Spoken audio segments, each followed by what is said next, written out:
start time, so I'm going to get started. Thank you all so much for joining this webinar. My name is Mimi An, and I run HubSpot Research. Where today's webinar is presented by HubSpot Academy and the IBM Learning Lab. These are both great resources for continuing education that you should definitely check out after this webinar. So as a reminder for folks online, we are recording this webinar and you will all be sent this link later today. So to start, we have two amazing panelists, Alyssa Simpson and Scott Litman, and I'm going to pass it to Alyssa to introduce herself briefly. Alyssa? Hi, Alyssa Simpson, Director of Product Management at IBM Watson. My portfolio covers what we call the sensory services, so teaching Watson to see and hear, speak, and the emotional portfolio of feeling and understanding emotional intelligence. Thank you, Alyssa. Scott? This is Scott Litman. I'm the co-founder of Equals3. We are a very close business partner to IBM. And in my past, I've had the great opportunity to build marketing services and ad tech companies that have had a great deal of success working with some of the world's biggest marketers on how digital technology is transforming their business. Excellent. Thanks so much for joining. We're so happy to have you too. So let's start with an easy question. And by saying easy, it's not easy. How would you describe AI? And let's keep it brief because we're going to dig obviously deeper into this in the next hour. But you know, when you're talking to someone, you say, I work for Watson, I work for Equals3, and we dabble in AI. How do you explain the concept to someone who may not be familiar with it? So from my end, what I look at is different than traditional computing. There are two attributes we really focus on. One is the ability to look at immense amounts of content and understand it in a fairly human-like way. I mean, truly the computers don't understand it as a human does, but different than traditional computing, cognitive allows that understanding. And the other is the learning nature of these platforms. These cognitive solutions learn by usage. The more you use them, the more you train them, the smarter they become. And I look at that as these kind of two big differences versus, say, traditional computing. Yeah, that's really well aligned with how we look at it at Watson. We take it a little bit of a step further, sort of that basis of understanding large amounts of data. Excuse me, reasoning, right, and understanding what that is in the context of where that information is coming from, being able to learn by interacting with humans as there's feedback from that, and that interactive piece, right? So being able to interact and partner with humans who are providing that training data or you know, making decisions from that unstructured data. I love that because I'm not from that space. I tend to say it's about enabling you to be a better marketer. If you make better decisions, help you be faster and smarter, leveraging data that you probably couldn't analyze yourself because there's just tons and tons of data being generated. But now I see that using that term enablement can be really, really confusing because it mixes up with all of these existing technologies that are available for marketers today. So what is some of the confusion that you've seen with marketers around the topic of AI? We think robots, we think cars that drive themselves, and a lot of people can't really grasp how marketing can be affected by AI. So when you're speaking to, you know, prospects and customers, what is the message that you give? I think, you know, the first sort of myth that we like to dispel at Watson is that this is not magic. There's no magic ball anywhere. And that, you know, AI, like anything else, is a technology. And you can break it down into, you know, small pieces to be used for a particular application, you know, such as marketing. So I think the first real hurdle to get sort of folks who are unfamiliar with the world over is that there's not a magic button. There's, you know, it's really exciting companies like Equals3 who have built what appears to be magic, you know, and magic buttons on top of, you know, a lot of different technologies. But at its core, you know, these are, you know, sort of transactional technologies that can be applied in specific applications, such as, you know, personalized marketing. And maybe Equal, so you can expand a little bit on what you're doing there. But that's the myth we like to dispel here. Yeah, actually that's a great setup because we do run into that problem where people see a demo, they see it all work, and it's like, oh, it just magically works. And so one of the things we've had to educate people on is we have found there's a significant difference between a cognitive project and a traditional one. In a traditional world, at least for us, IT kind of does all the development, all the back end work, and the business user waits for the result. But here, because it isn't magic, we actually can implement Lucy very quickly, but then it's incumbent on the business user to train their new associate, their new companion. And they actually have to spend a fair bit of time in training and mentorship so their companion can be effective.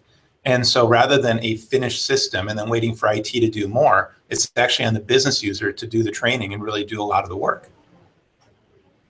Interesting. So out of the box, you're not going to get this magical assistant that can automatically sync with all the data sources that you have and give you the recommendations you need. You need a little bit of time to work with the system itself, because while it's smart, it's not that smart yet, I want to assume. Scott, Yep. do you have anything to add to that? Well, that's actually, that will end up being a great segue into the demo, because I can actually show how this all works. Excellent. Well, going back to Alyssa, tell us a little bit about IBM Watson and the product portfolio that you manage. You've talked about things like emotional elements that you teach Watson. Can you give us a little bit more color on that? Because I think that's something that we as marketers, at least today, without touching the product, know like very little about. Yeah, absolutely. So Watson is a fabulous part of the broader IBM company. We're like a very well-funded startup within IBM, and so we're sort of out on the bleeding edge here, creating technologies that are at sort of the platform level are a series of APIs that each do discrete functions. And each one of those functions serves something a little different. But they are basically like Lego blocks, and companies like Equals3 are stacking them together to solve a particular challenge in a particular industry, right? So in this case, marketing. What a lot of people don't necessarily realize about Watson, since there's a lot of attention and hype around AI, is that how much it's actually already being used in reality, and you might not know it, because it's sort of like this sort of I had a friend at one point call sort of AI sort of this digital toilet paper, right? It's something that you don't necessarily know exists, but it's there, right? So major banks, major insurance companies that you've already interacted with, lots of companies, large and small, are using this today. And they may or may not be super clear that they're using it behind the scenes to help automate some of the customer interactions that they're serving you with.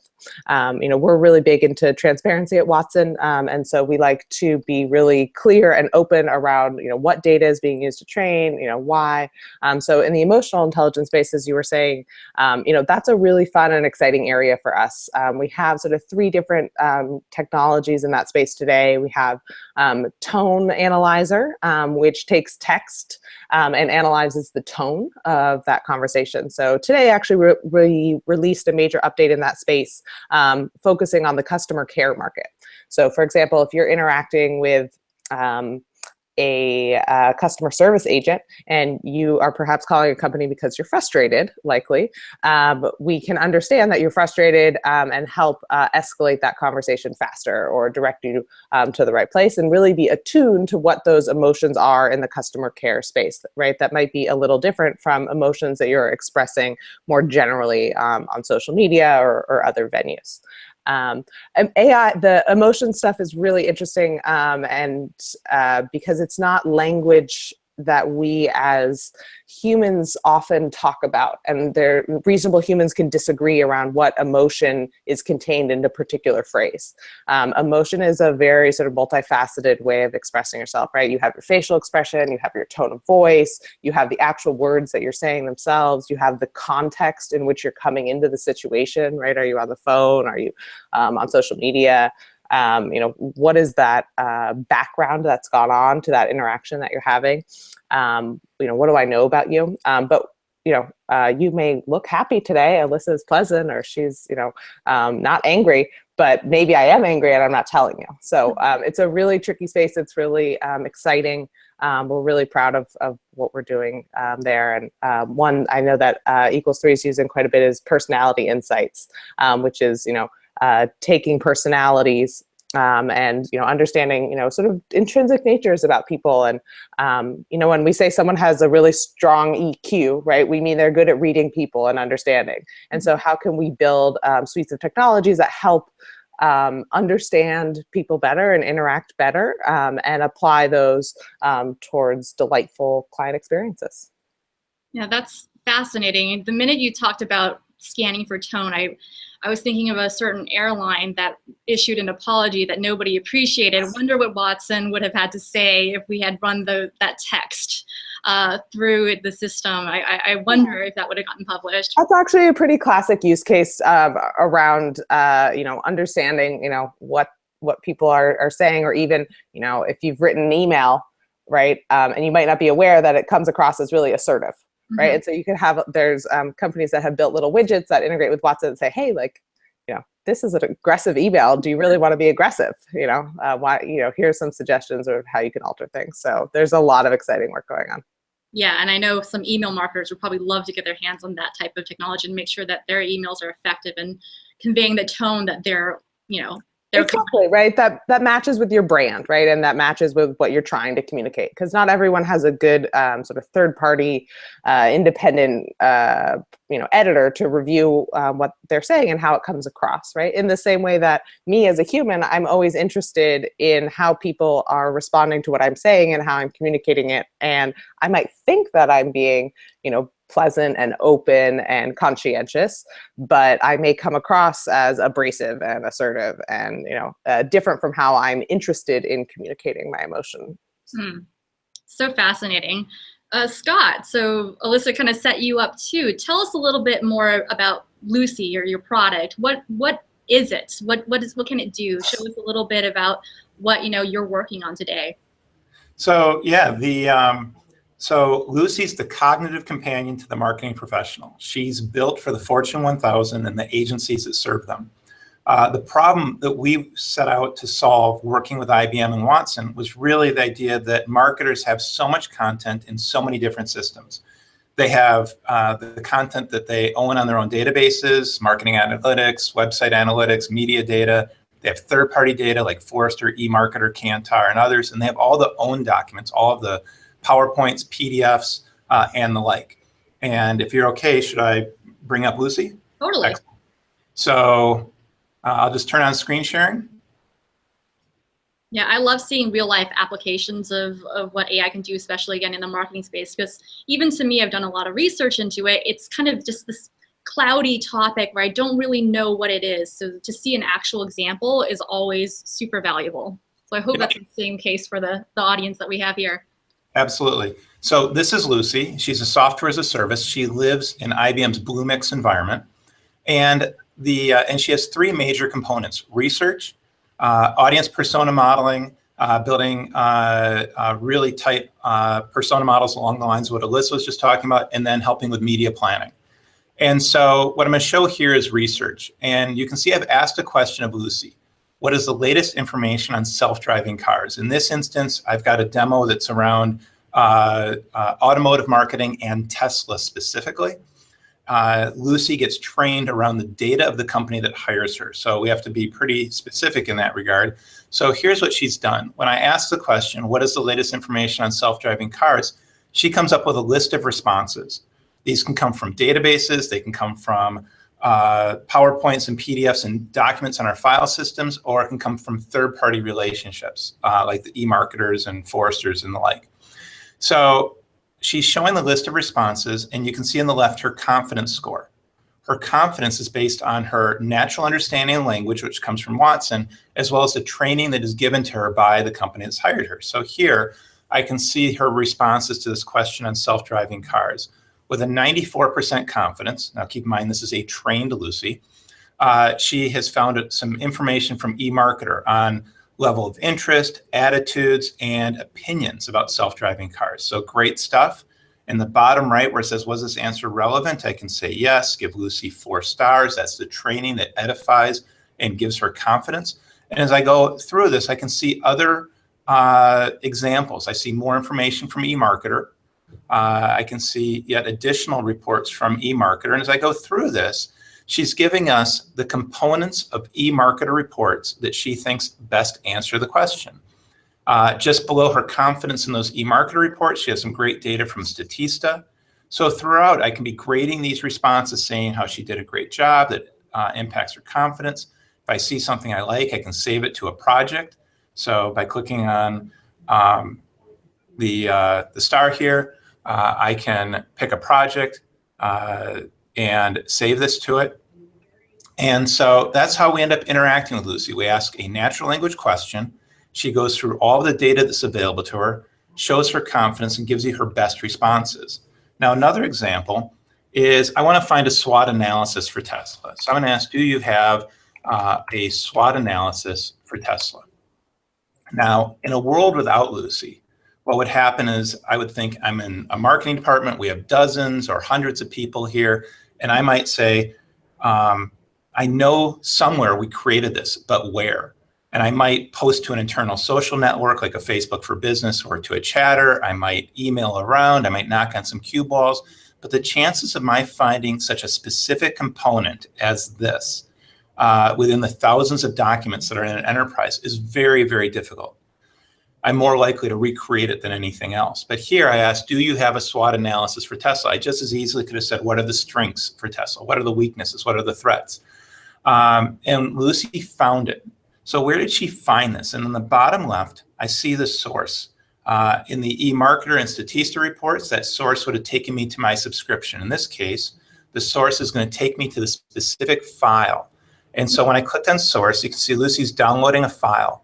It's a PDF. It's a 46-page PDF that is like so many documents that are within an enterprise, where a singular document could answer dozens of different questions. So as I scroll through this, this is a document that Lucy read. But she answered with the precision of the specific answer that's within this document. So as I eventually get to page 19, I see that SWOT analysis.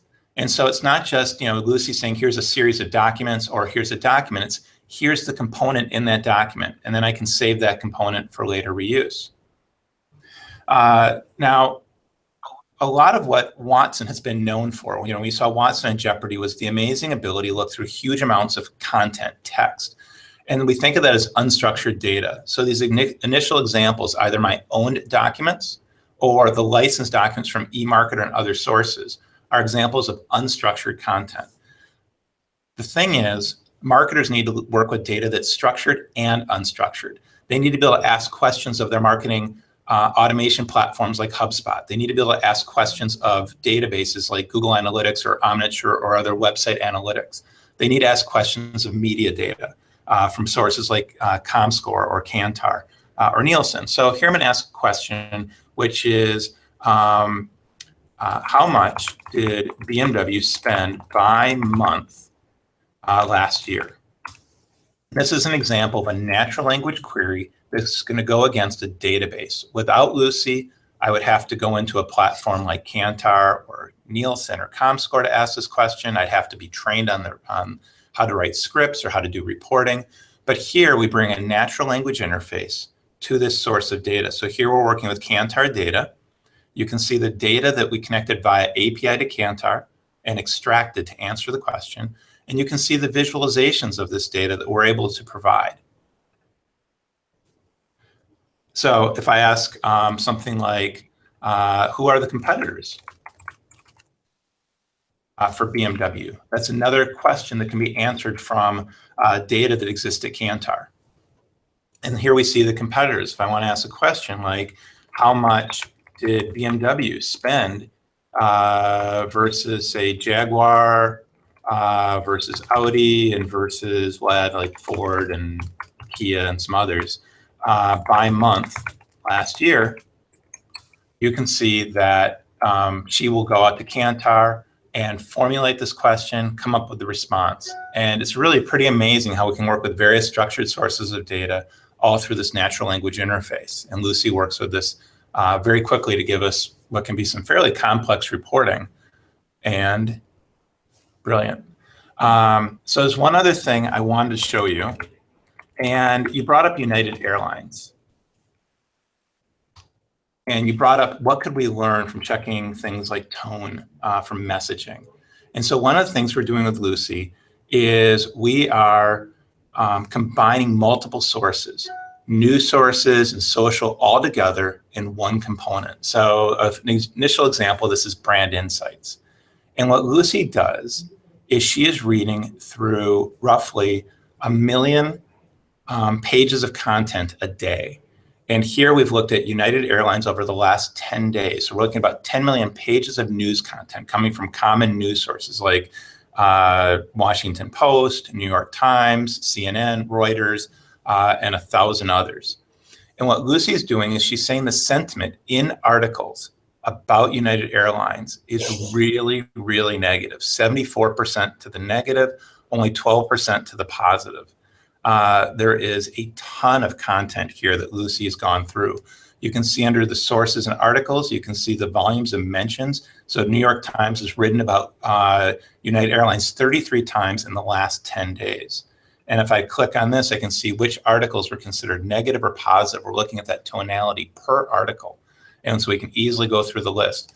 If I want to see when did it get bad for United, I can click on United Airlines, the brand, under the topics. And I can see there were 500 negative mentions on the 10th, 1,000 bad ones on the 11th, 900 more on the 12th. You know, this is just a crisis. It's just been, you know, you can see that bubble. And when the news was just so bad, we can see hashtag analysis. We can see image associations. And, you know, you see the what was a United customer being dragged out of the plane. So all this is being combined by bringing social and news sources together into one place. And by the way, we also compare how sentiment runs in news, which is 74% negative, and social, which isn't quite as harsh, which is a little surprising.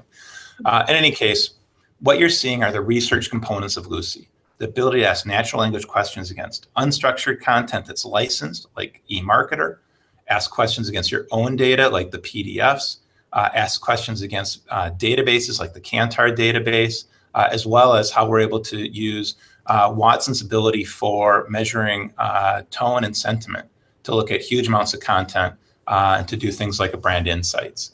So Lucy has all kinds of other features we'd love to show, but this gives you a good idea of how we're working with those core Watson components into a packaged solution for marketers in Lucy. That is so fascinating, especially the middle piece where you talked about being able to scan assets. I know that that's a pain that we even feel at HubSpot. You know, we're not perfect. We have lots and lots of PDFs and files, and we have it in our internal kind of wiki system, and it gets lost totally. Being able to search our own archives like that would be just, I want it, sign me up. But even so, I wanted to go back to the first example where you were training Lucy by simply giving it a star rating. I think that's just a wonderful visual testament to how simple it can be, because I think a lot of people, when they think about AI, they think about having to dump in a lot of data to train it, right? And then complicated algorithms get spit out, and you have to have a PhD to really navigate your way through the system to make it do the thing that you want to do. But these overlays of the technology that you're building, what IBM is enabling, it can be as simple as the Netflix, you know, thumbs up, thumbs down, you're going in the right direction. It could be as simple as that to kind of teach or train your AI system to do what you needed to do, which is a wonderful example. I have no question for that. I just wanted to point that out, that's fabulous. All right. So thanks, Scott, for the demo. Super, super interesting. So from the HubSpot's perspective, we've been trying to dabble in AI. I don't think we're as far along as you two, obviously, but we wanted to definitely kind of share with our own customer base on what marketing automation can become with the help of AI. We've got our own kind of natural language processing bot where we allow people to dig into their CRM, prospect, look for new leads, and also create new blog posts just by bypassing kind of our menu navigation system completely, right? We can just have the bot say, create a new blog post for me, and it'll pop out and give you the link. I think for a lot of folks, though, the concept of AI is a little bit frightening. And so, you know, do you think that with all of these new technologies that are being built, I think AI will definitely change our jobs for sure. But do you think that jobs will be gone, that we're going to be obsolete, that the machines are going to take over? Obviously, you can tell from my tone that I have a bias in how they answer, but I think it is something that is part of every single conversation nowadays that's around AI. So I'd love to get your thoughts on that. So, for us, the whole idea of the name equals 3 is about the idea that 1 + 1 equals 3, that better than the individual or better than the machine are the two together. So while I think that we will see scenarios, people look at how they can make changes to staff based on automation. We're certainly seeing that in many industries. I think the business that complements the talented individual with the AI companion will outperform those who don't adopt or embrace AI at all, or those that rely too heavily on the AI to do the job itself. And so we're pretty bullish on the idea that that this is all about supplementing and enhancing the individual. Now, I think what's going to happen is that we're going to see more expected or demanded by the marketing department, more expected and demanded of the agency, and that the way they keep up with that is AI. It's going to enhance their service delivery and their performance. But we look at it that more will be expected and more will be achievable. People will be able to drive better results and better outcomes because of their embracing of the AI versus the displacement of people. Yeah, I think that's 100% with how IBM really comes to market and talks about this. We see this as man plus machine, right? And Ginny's gone on about that many times. It's about the partnership here between humans and cognitive technologies. We actually at IBM, when we say AI, we sort of talk about augmented intelligence, right? Which is all about augmenting, what a human is already doing and extending that to be able to do things that they could not have done before. So one example in the marketing space from another client working actually with IKEA, a company called iTrend. IKEA was, interested in social media listening, right? Similar to what Scott just demoed. And they actually wanted to understand, if you've ever put together an IKEA product, it can be a challenge sometimes. And sometimes people get frustrated, or they do really creative things with a bookshelf, like turn it into a bed that IKEA didn't necessarily anticipate or think of. And so they did a project that, again, extended the reach of the marketing team by looking at YouTube videos, right? And understanding, visually speaking, where were the IKEA products that they were particularly interested in appearing in those videos, right? And then what was going on in the context of those videos? Was it positive? Was it negative? What did it associate with in the product SKUs that IKEA actually sold? And so that was an example where there were hundreds of thousands, millions of videos. They couldn't possibly have done that with their marketing team, right? It's something that from a human perspective, it's way too hard, way too overwhelming. But if you can do that using AI by training a visual classifier to understand, visually where are those products and which ones look like ones I sell, you can start to have an intelligence that was not possible before, but that was only possible because the humans trained the visual classifier to say, hey, here's what it looks like. Here's what I want to see. Can you go find that? Tell me where this, exists. So that's just a good example where the nature of the work may be shifting a little bit, or someone may have different responsibilities than they did before, but to Scott's point, the winning companies are going to be the ones that embrace this idea of both. Excellent. So before I ask the next question, I'm just going to pause and let folks on the webinar know that you can ask questions of our panelists by tweeting at HubSpot Academy. Use the hashtag HubSpot webinar, and someone will come in with the questions, and we'll be sure to answer them if we have any time left over. So if you have any burning questions for the panelists, please do tweet at us, and we will try to get them answered at the remainder of the webinar.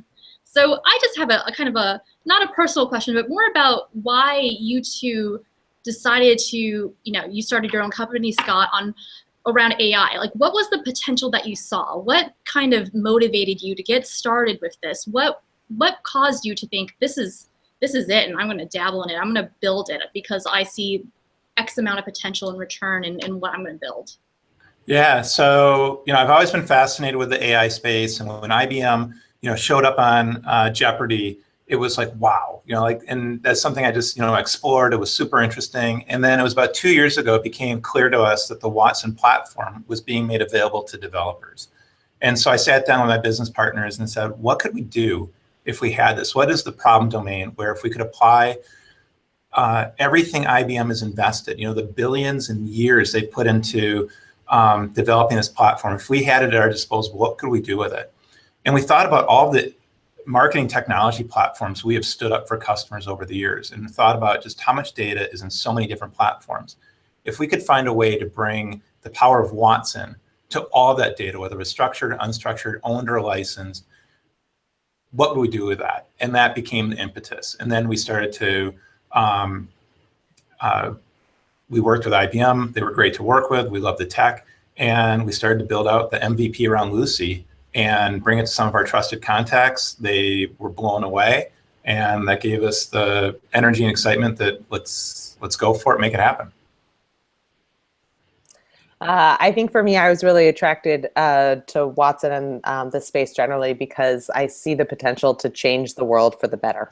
It's a cheesy answer, but it's what gets me out of bed in the morning is exactly sort of what Scott is and many of our other customers are doing with the technology and how they're applying it to a whole host of different industries and business problems. And it delights me to hear our customer stories and to work with those customers around how they're actually using this to make something easier or better or delightful for that end customer. That really is exciting and something they could not do before. So that's what gets me out of bed in the morning. And I think, it's certainly a privilege to be in my position. Do you think that, so the reason why we at HubSpot, held this panel, even though we're not really in the AI game, is that we undertook a lot of research into AI because we saw a lot of potential, obviously, but a lot of confusion, at least among our marketing audience. People could tell that it was something that was important. It may disrupt their jobs, but they just didn't know what it even was. And so we kind of wanted to unpack that a little bit, and we've been, just had the pleasure of working with you to even develop this webinar to kind of educate our audience. I kind of asked you this question before, but why are so many professionals just not aware of what the potential impacts of AI is? Is it because it's nascent and so the tools are still developing and there's not a lot of messaging? Is it because we've been told in popular culture that this is what we should expect AI to be, and so we have this preset notion? There's so much potential, there's so much interest, and yet so little clarity. Why is that? I think one of the challenges that the spaces has is it's been a promise for the last 50, 60 years, right? Mm-hmm. Hollywood has promised this magic, future world. And so there's a lot of pre-existing ideas around what it will be or what it should be. And I think, in some ways this technology and this space in general is very nascent, right? We're just starting to see in the last 5 years, I would say real businesses use this in reality at scale in production to really and truly solve hard problems. But it's not new technology, but there's sort of a confluence of data, of hardware, of accessibility of this technology that is new. Right. And we're able to do things that we were not able to do 10 years ago or 15 years ago. And so I think that's one of the challenges that we face is sort of re-educating people around, what's magic and then what's now. And then I think the other side of it is that one of the biggest pieces that I think we really work with our customers on, which is what Scott touched on a minute ago, which is that he sat down, when starting Eagles 3 and thought about what problem do we want to apply this to. And that really is the hardest problem with any technology, right? I can sell you a knife or a MacBook or anything, but it's just technology. The magic happens when you apply it, right, as a chef and you create a masterful, dinner. Or if you put a MacBook in the hands of a, iOS developer and they create wonderful mobile apps, right? Like anything, this technology is a tool. It's a new tool, right? New-ish, but it's really up to our customers and the users of this to make that magic happen and apply it to particular industries, particular business problems. And so I think there's a lot of people who, one, you have to understand how the tool works and learn it, right? And so that can be a challenge to understand, hey, here's what it does, here's what it doesn't do, right? You cannot make breakfast with your MacBook, but you might be able to make dinner with a knife. So you need to understand sort of the limitations of the tools and what they do. And then you have to think about, hey, like, you know, am I going to make Vietnamese food tonight, or am I going to make Italian, right? You have to get specific around what you're going to do with that and how you're going to create a delightful experience. So I think that hurdle with AI is around, you know, do I want to do customer listening in social media? Do I want to optimize my call center? Do I want to, you know, apply this to medicine? Do I want to apply this to healthcare? Do I want to cure cancer, right? How do you want to take this tool and apply it to the problem that you care about? And breaking down that problem that you care about into its parts and pieces can be a big challenge, right? I want to do social media listening. I want to understand everything anyone has ever said about my company ever and magically have an insightful dashboard. That's a lot of work, right? And Scott and his team have proven that and really made that easy. But there's a lot of smaller tools and smaller parts and pieces that go into making that magic happen. And so I think when people get overwhelmed sometimes, it's because they're trying to break down that problem into smaller and smaller components, of which AI can be applied to. Yeah, I'll just add to that a little bit, which is, you know, one of the practical challenges for marketers is they've never done this before. So I totally agree with everything Alyssa said, but you apply that to, yes, identify the problem, but if you've never bought it, I mean, for us, there are no RFPs for cognitive agents. There's no marketing departments that have pre-existing budgets for, I'm going to put X dollars into AI. And so, you know, because of that, you don't have people with the experience of having run AI projects before. They haven't bought it before. They're not quite sure what it's going to look like. So there's a huge level of market education. Events like this are immensely helpful because people can walk away and say, oh, I get it. You know, I get at least that's one facet of my job that could be impacted by AI. And as much as we all have AI permeating our daily lives, you know, Google is an amazing tool for AI. It's no longer a search engine. Your Facebook news feed is completely driven by AI. To some degree, people use, you know, services like Siri and things like that. So we have AI in our day-to-day lives, but we haven't put them necessarily into our business lives in this way. And so it's new for people. So market education is just a huge, huge element to get to that point where you can say, what are the problems I could solve? Excellent. So I do have a question that actually kind of ties into what we were just discussing. So I'm going to ask it. It's for Scott, and it has a little to do with this maybe confusion around like what AI enables versus something that exists today. So the question is, how is Lucy different from other listening platforms? So the third example you gave in your demo, a marketer is asking, well, that kind of looks like Omniture. It kind of looks like some things that, so what are the nuances of your product that makes it more advanced? So here's the thing. If your whole life is in social media, you know, you're going to live in products like, you know, Sprinkler or Sysmos, and you're going to go a mile deep. If your life is as a data scientist, you're going to use a Domo or a Tableau or a Watson Analytics type product. If you're in marketing automation, you'll use one of the marketing clouds. But to the VP, the product manager, the strategist, the planner, somebody who's omni-channel, somebody who either isn't using all of their data or they're sitting there with 20 windows open at once. Lucy becomes amazingly helpful to them because through one login, through one natural language interface, they're able to get at that data that would otherwise be in Omniture and perhaps is only in the hands of very few people in the organization. They're able to get to that Kantar data that would otherwise only be in the hands of a few people. They're able to fully utilize eMarketer because eMarketer's got great content, but too often in enterprise, it's not used as universally as it ought to be, or that'd be true of Forrester and others as well.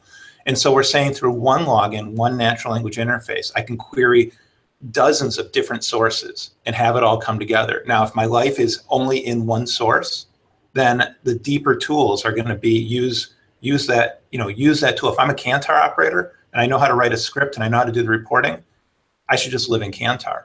But if I'm the agency account director or the VP and I just want to know how much did we spend versus our 3 top competitors, and I don't want to ask the decision science or the media team who's overworked, I can just ask Lucy. Got it. All right, last question, and then we'll dig into some more of the submitted questions.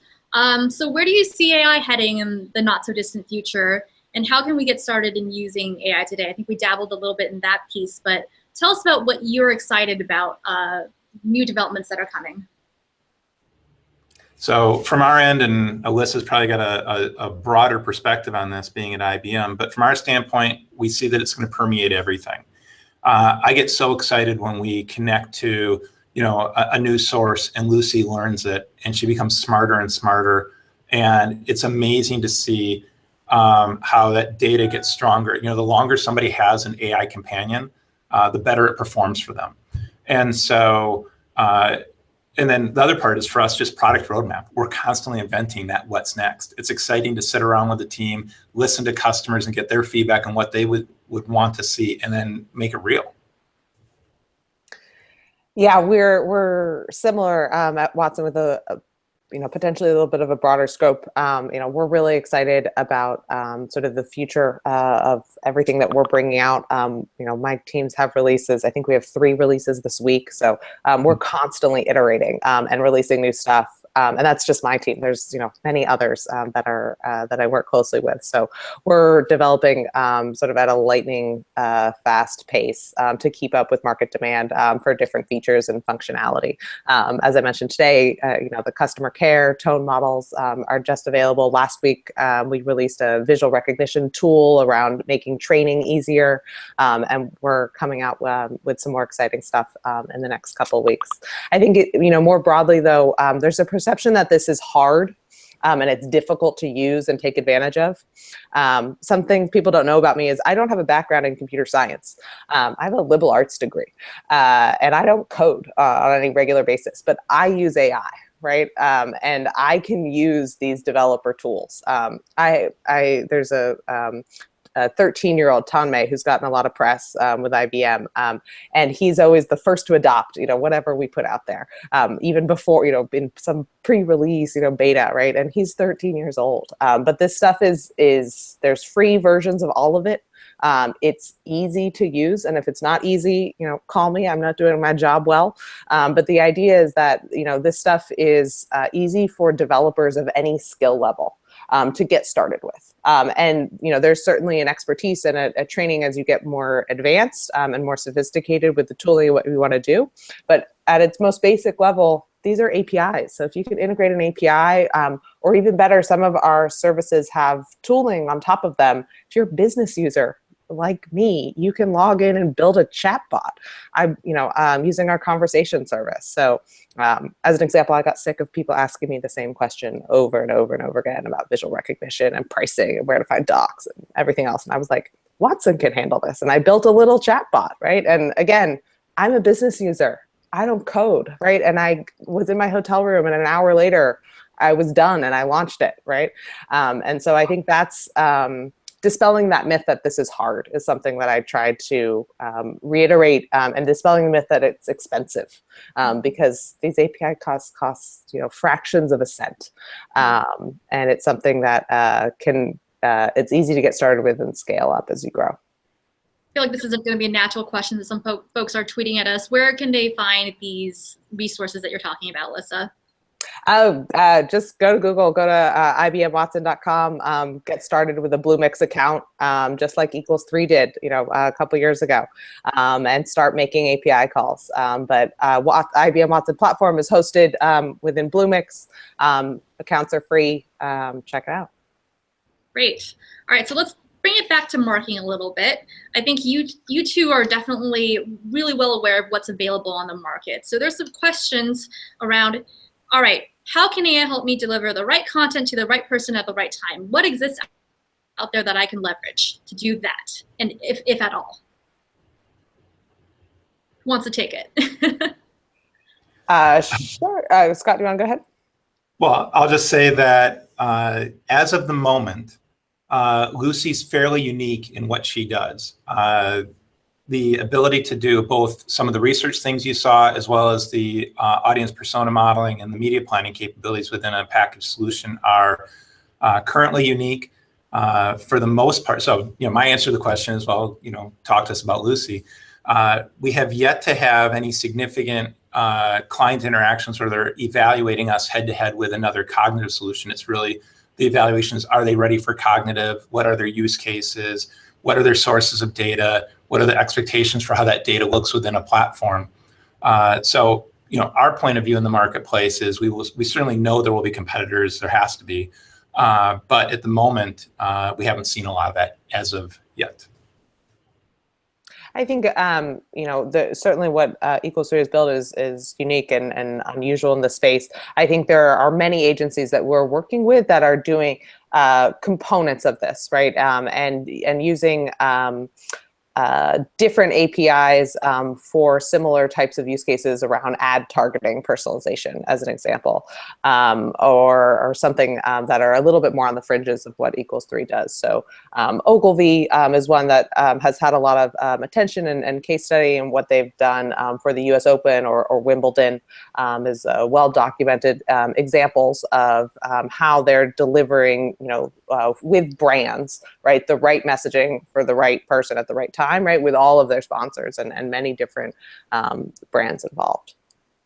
Yep. To that end, agencies like Saatchi did some interesting work that was, put into the Cannes Film Festival that was, AI driven. You've got agencies like Havas. Rocket Fuel is another one. That have developed cognitive practices. But in general, the cognitive practices are also creating bespoke solutions versus providing packaged offerings. Got it.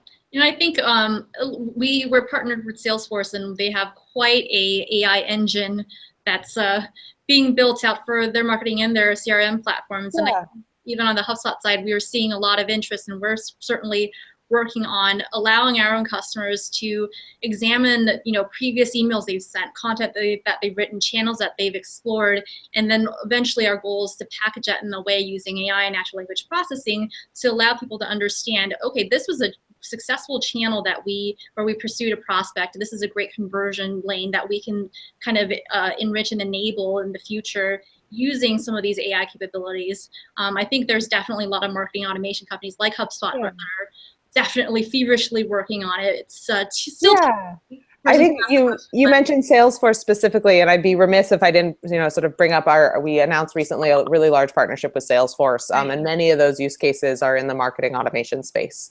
I think Salesforce is really interested in around how do they take the richness of the data that they have around customers and really use it to deliver personalized messaging and enable sales teams and marketing teams to really delight that end customer. So we're really excited about the work that Salesforce is doing on integrating the Watson technologies into their platform. Yeah. Well, and to that end, a lot of the effort in AI and marketing, which is not the area of our focus, is in that area of cognitive engagement. How can I use cognitive to optimize how I'm bidding on media? How can I optimize performance at the e-commerce level or conversion of some kind? And there are a fair number of solutions out there that are working in that space. So very different than what we have been talking about as far as research and things like that. But there's a fair amount of energy there. Certainly that's a big area that Einstein's focusing on and trying to drive optimization of their marketing cloud and creating better one-to-one experiences for their customers. And they're doing some very cool work there. Yeah, the ad buying piece is really, really, I think, compelling for a lot of marketers. Alyssa, yep. I saw one of your colleagues actually demoed a piece of Watson that was kind of just focused on ad purchasing, optimizing, getting the right type of channels, hitting the right people at the right time, all powered through the AI engine. I think for a lot of folks, advertising is like the biggest crapshoot, for marketers, because we just don't know if we're hitting the audience that we're hitting, the conversions are actually going to generate the revenue. And I think tying AI into that so that the purchases that you do make are the smartest possible, and hopefully with all the data sources coming in, you can tie it back to an actual sale, right? That's super, super powerful. And I think a lot of marketers today just don't have that ability to track it in that type of details. Yeah, right. The holy grail is the attribution and the automation, right, of all that. And I think even looking ahead around the attribution problem, which is often a disparate data problem, it's also looking at the impact. So let's say you did reach that customer, right, and they did make a purchase, but how do they feel about that purchase? Was it a successful one? How are they feeling about that product? Are they then encouraging others to buy? So there's more than just, did it happen or not? Did I get that view? Did I get that click or not? But was that click meaningful? Was it positive? Was it, can you get further, right, than just a more sort of rote, it happened or not, it didn't. Totally. So I think one more question. This is from someone from Southeast Asia. So international is a top of mind for this particular person. How is AI being adopted around the world? And specifically when it comes to localization, as people are going across boundaries, across geographies, across languages, is AI something that can help us bridge that gap? Yeah, we're really focused on that problem at IBM, and we have a huge amount of resources and attention on solving that internationalization problem. IBM operates in 170 countries, I believe. And so we need to have Watson understand not only the languages, but the cultures and the context of our global client footprint, right?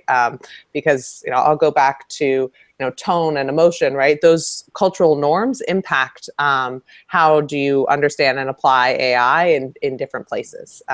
So one example that I use there is something like color. Right. For example, in Japan, the notion of green is a concept that is different than green in the United States.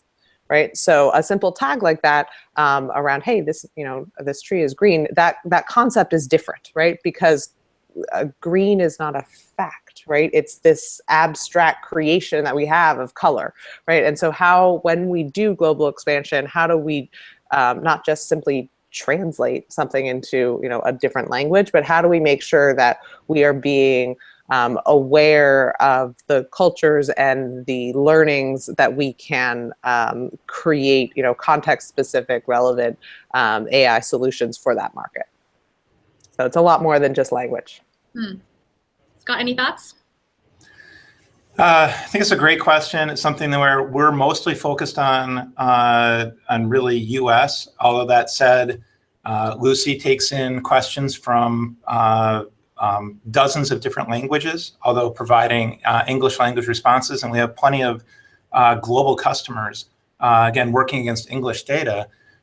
It's interesting to think through, how do you start to compare different cultural norms? How do you have content from different geographies, and how do they compare equally within that AI environment? And then IBM just has a much better and bigger perspective on how to solve that because they're immersed in it. I think some of the other challenges for expanding globally are around security and data sovereignty laws, right? For example, we just opened a data center in Frankfurt that we're really excited about to serve our European customers. And then we're also working with partners. So you mentioned Southeast Asia. We have SK, a big partner in Korea, and we have other clients who are partners of ours serving those end customers. Got it. Well, you kind of mentioned it tangentially. The last question is, are there any concerns of AI being hacked for trade secrets, for data? How does IBM approach this? How do you, Scott, kind of, when you're building up this product, you're compiling quite a lot of inside data. What's the approach there? Yeah, we take security really, really seriously at IBM. It's not trivial at all. We try to differentiate from our competitors in the space actually on security and on the approach that we take to data.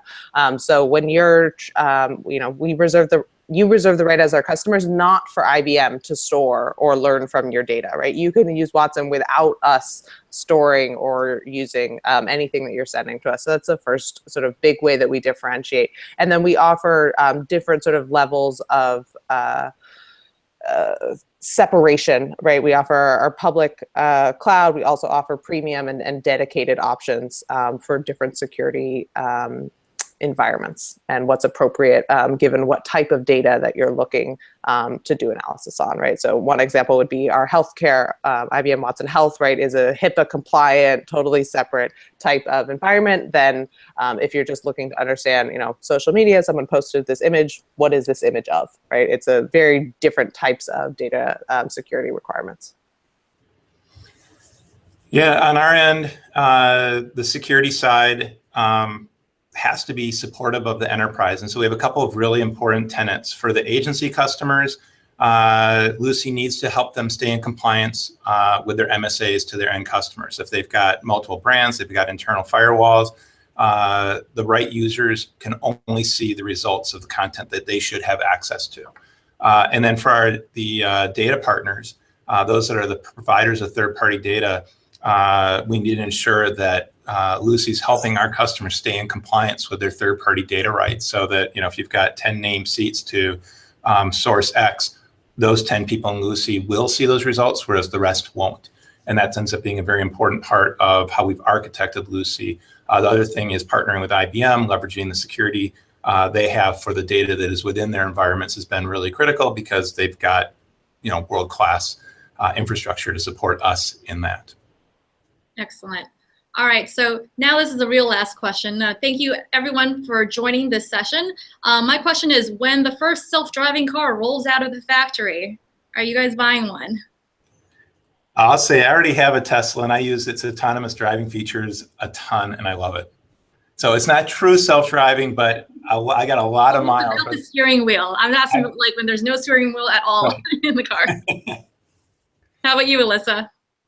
I'm really excited about self-driving car technology. I have a number of friends with Teslas, and I think it's really exciting. I think we're just getting started. So I was in a car accident last week. I got a concussion, and I was thinking to myself, oh, I can't wait till it's self-driving and this doesn't happen, right? Because it's human error today. So yeah, I can't wait for it to drop me off and then drive home and then pick me up so I don't have to find parking. That's like, I'm excited for that. So I'm an early adopter of everything, but I think self-driving cars have a way to go. We're not there yet, but yeah, it'll take some time. I'm looking forward to it.